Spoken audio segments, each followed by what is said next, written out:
Hi there, it's Paul in Perth here again, and would you believe we're working on another BL Mazda 3. This one belongs to an Estonian friend of mine, and he came to me and said, "Hey Paul, my link rods are making this funny noise when I go over bumps." And I said to him, "Hey, that's cool. Look, link rods are actually a really cheap thing to buy new, but I've got some second hand. Why don't we have a go at doing them second hand and just see if that fixes your problem?" So in general terms, I would say rear link rods are such a cheap thing, you probably would not do them second hand normally, but this is just an odd case where we are going to do some second hand ones. So just to talk you through what a link rod is, it connects up the rear sway bar. So, okay, we'll go underneath. We'll get right down underneath. So this is the rear sway bar, the rear link rod here. So that's that part there, right? And you can see it's connecting up the lower control arm of the rear suspension with the rear sway bar. And its job basically is just to swivel and just handle the motion of the rear suspension going over bumps and transferring that tension to this torsion bar. So over time, what happens is the little socket, if you just pull back to me, just come back to me. Okay, so the little socket inside here wears out. So instead of working as a pivot point like that, it starts to get really sloppy and it starts to actually click, and you'll hear it clicking on your rear suspension when that has been buggered up. So just while we're here, just for completeness, just in case you are going to do a second-hand for second-hand swap over like me, just to let you know what I've done, you'll notice this nut is now coming off really easily. The reason it's coming off easily is I've used a die to re-thread it. Now the die on these rear link rods is an M10 by 1.25. So you can see that does spin in there, and I have removed what was the old corrosion from the whatever 5 years that it's been on the other car for. So they do get a little bit of crap on them, and just hang on, I'm going to reposition myself. They do get a bit of crap on them, and that does make getting the nuts off a little bit difficult. And the reason you want to give yourself a really good time getting the nuts on and off is that this part here can actually turn. So if it's having trouble on the thread, the whole thing will spin and you'll get yourself in trouble. And for that reason, the manufacturers of link rods give you something that's not immediately obvious. If you come closer and have a look right in the end of that threaded section, you'll see there's actually an Allen key slot there. And in this case, it's a 5mm Allen key. So the reason they're doing that is, let's say that nut was stuck, and when I grabbed my 14mm, without that there, and when I grabbed my 40mm, I was turning it, the whole thing was turning, and I therefore wasn't getting the nut off. What I would do in that case is I'd pop my 5mm Allen key in to hold the whole thing stable, and then I would be able to turn the nut, okay? So that's what the Allen key on the end is for. So that is a 5mm Allen key. The nut is a 14mm nut. And if you need to know, the thread pitch on that is M10 by 1.25, okay? So that's the anatomy of what we're dealing with. Now let's get into the actual process of removing these link rods and putting in these replacement ones, okay?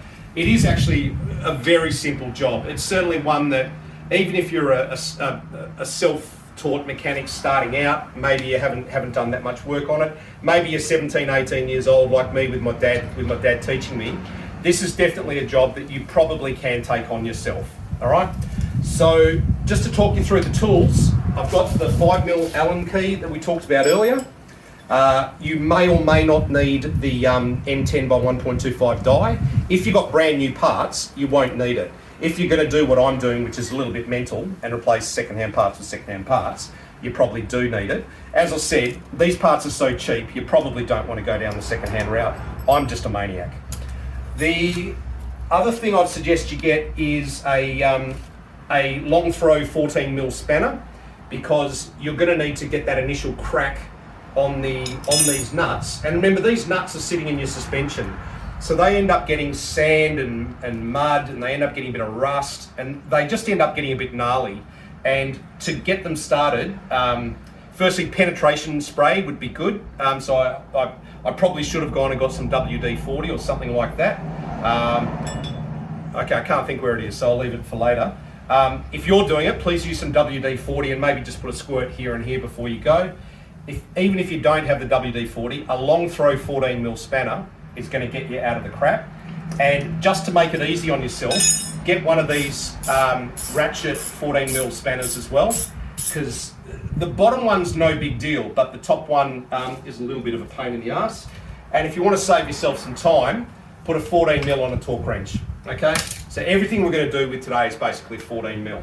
So come on underneath and let's have a look at actually doing the job. And full disclosure, and my Estonian cameraman will vouch for this, we haven't prepped this video, so I haven't pre-cracked these nuts or something. So if you see me actually struggle at first, it's genuine. Okay, so I'm popping my 14mm on there, and okay, that one's actually started out pretty easily. I'm pretty happy with that. And we'll see how this one goes. That one is, okay, those were both relatively easy. And, okay, so if the cameraman wants to come around and shoot from this side, you'll see that problem I was talking about earlier. See, as I turn that, it's not just the nut that's spinning, it's actually the shaft as well. Can you see that there? So even though it looks like I'm loosening that nut, I'm actually not, because the whole thing is spinning. So what I need to do is grab my 5mm Allen key. So if I grab my 5mm Allen and put that in there just to stabilize what's going on, it's so full of crap. There we go, okay. And then I turn it, then I actually am releasing that nut. But if I do it without the Allen key there, just the whole thing will spin. So just for the purposes of this video, we'll just do one side. I promise you there is no difference at all between the left and right sides. They are identical. So we'll see how lucky we get.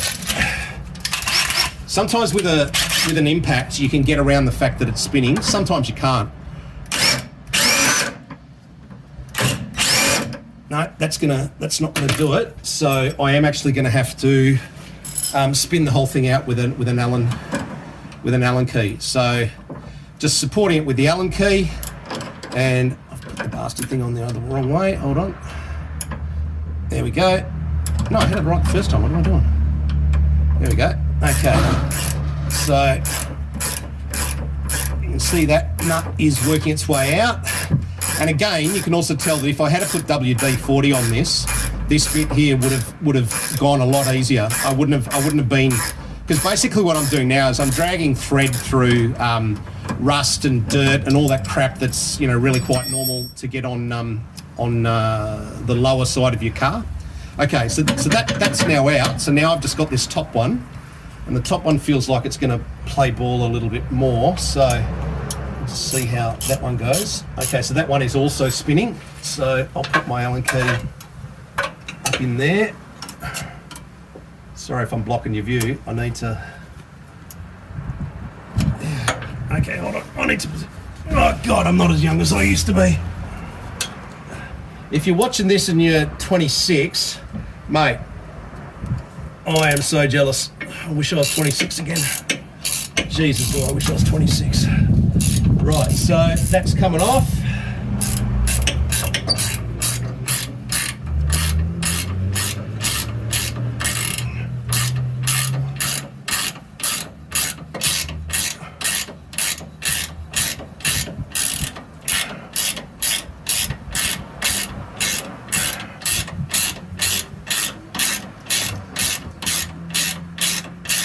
Must be just about there by now. I think that might be it actually. So we'll just pop that 5mm off. There we go. Okay, so we've got both sides out. So now, okay. All right.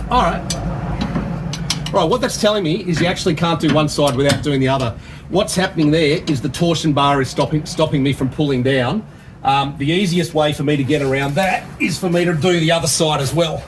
So if I release this top one, then that'll mean I can actually bend down the torsion bar, and that's fine because you wouldn't do one of these in isolation. You would always do two. So this is actually, in terms of the job, this is actually really quite normal. Now I'm getting confused again. No, I had it right the first time. There we go.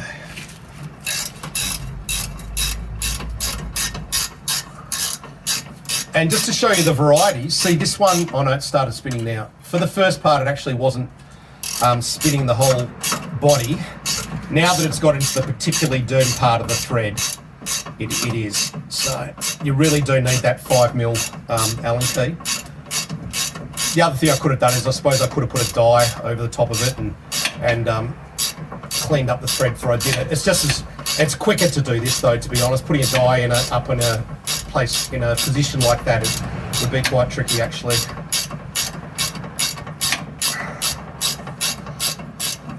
There we go. Okay, so now that I've got both of those off, I should find, if we go back to the original one, we should find that I can bend it down. So, there we go, so that's bent. I've bent that down, and there you go. So that's the old one out. And if I grab one of the new ones, and you can see basically that putting it back together is just the reverse of the construction. I mean, they're such a simple device. Look at them. They're just an L shape with two nuts. So,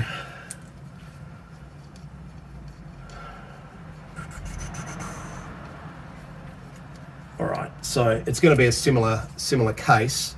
So, what is it? Okay, so that sits on the outside.